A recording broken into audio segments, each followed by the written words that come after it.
Hello friends, அஸ்ஸலாமு அலைக்கும். இன்றைக்கி நம்ம 1/4 கிலோ சாக்லேட் ஸ்பாஞ்ச் ரெசிபி செய்ய போகிறோம்.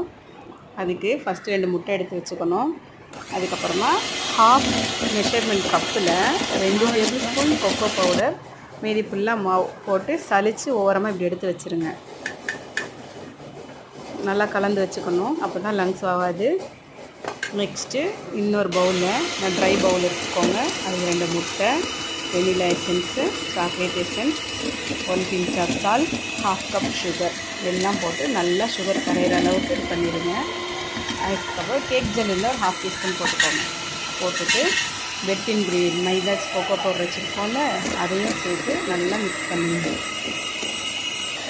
ஓவராக அடிச்சிடக்கூடாது, கொஞ்சம் கெட்டியாக இருந்தால் பால் ஊற்றக்கூடாது. கேக் ஜெல் போட்டிருக்கனால தண்ணி தான் ஊற்றணும். போட்டு நல்லா மிக்ஸ் பண்ணிவிட்டு எந்த கண்டெய்னரில் போடுறோமோ அதில் ஆயில் க்ரீஸ் பண்ணிவிட்டு ஒரு பட்டர் ஷீட் வச்சுட்டு